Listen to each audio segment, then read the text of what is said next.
Go. Channel 1 News, I'm Tom Conaway. Breaking news on a global scale, the federal government has went ahead with its plans to unleash a deadly pathogen into every single country on Earth but our own. Experts predict that 95% of the world's population will be dead by Tuesday. If any viewers are growing concerned, please take heart. The nation has been quarantined and will continue under this quarantine until Mother Earth has been deemed safe again. Here with us today to discuss the government's decision is Grady Mack, an expert on human population. Grady, what can you tell us about the pathogen and why we've deployed it? Hi, Tom. First of all, I just want to say thanks for having me on the show. I've always wanted to be on national television. Hey, Ma. I suppose I'll move on. The pathogen we've synthesized and set upon the world is called the Hungarian ostrich flu, or HOF. It's highly contagious in both the living and the dead, and death occurs within hours of contact. Our reports say the pathogen is effective and it's already reached across the world. Well, I'll be. That's the most amazing thing. A marvel of science. It really is, Tom. Now, Grady, for any of those pansy naysayers out there that are still wondering why we went about exposing the world to this HOF, what would you say to those kind of people? Well, Tom, we've been observing for the last century after the Industrial Revolution an exponential growth in human population. For the last few decades, we stood by and wondered how we can counteract all the world's resource consumption and detrimental effects on our environment. Some may think that we could simply cut down on resource use or innovate technology that could further accommodate a sustainable world. All of these are viable options, I suppose, but it would take too much effort, money, and time, especially with the unsavory trends we are seeing in global climate change. This way, we figured that the nation that mattered the most would thrive in a new era where we could expand on our technology that we have now and not worry about the environment because there will be so few of us. I didn't know any of those people anyway. I don't think that affects me. Right you are, Tom. Right you are, Tom. Throughout most of Earth's history, experts have observed that there hasn't been a large amount of humans like there is today. Before the Industrial Revolution, in the mid-1800s, the world population was nowhere close to getting over 1 billion. The advances in technology and better farming methods increased that number exponentially to where it is today. Now, before we released the Hungarian ostrich flu, the world's human population was expected to reach 9 billion by 2050 and then 10 billion by the end of the century. Some experts predict 10 billion to be the Earth's carrying capacity for human beings. This is a representation of those numbers. As you can see, this here is when the Industrial Revolution happened and population numbers climbed. Hopefully, we'll never have to know what happened when human carrying capacity is reached, but it's been suggested that human lifestyles would be much more uncomfortable than they are today. Currently, or before our pathogen was released, human population was at about 7.25 billion. I myself am a visual learner, so I made these representations on paper to help the viewers better understand what would happen if the predicted carrying capacity was reached.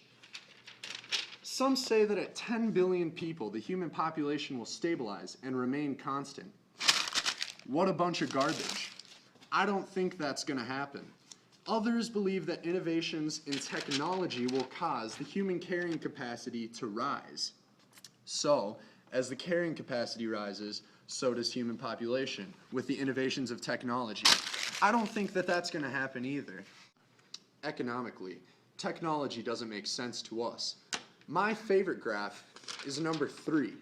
This is the most plausible prediction of our future population changes. At our current rates of consumption, we can't hope to keep so many people alive.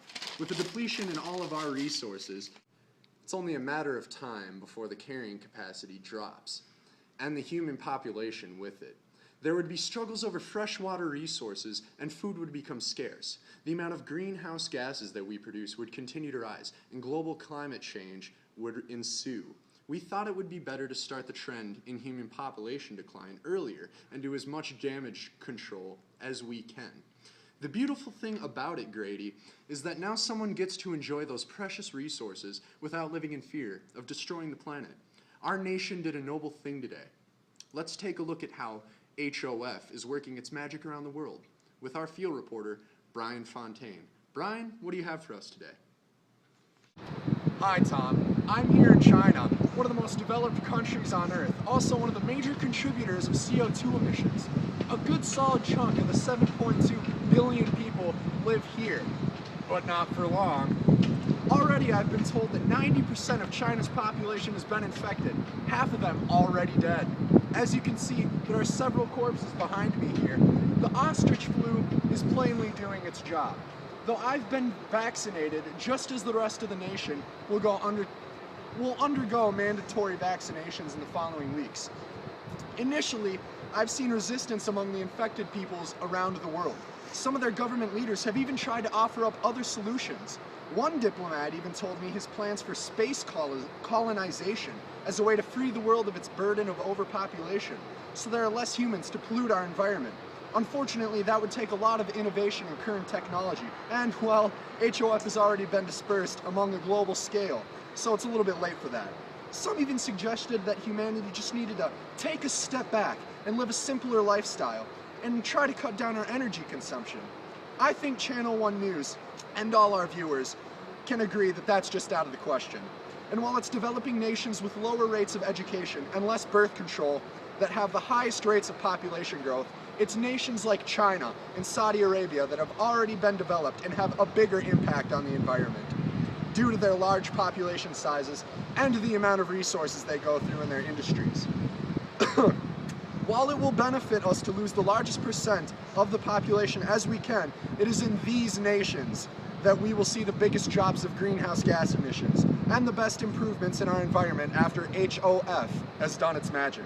And Tom, while some have even had the audacity to call me a murderer, I've assured them I have nothing to do with the physical deployment of the pathogen that will kill most of mankind. Rest assured, I have told them they've been given the opportunity to become martyrs and to die for the greater good of planet Earth.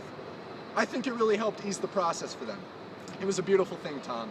Back to you. Thank you, Brian. It was beautiful. This is a beautiful day in our nation's history. The day we saved the world from overpopulation.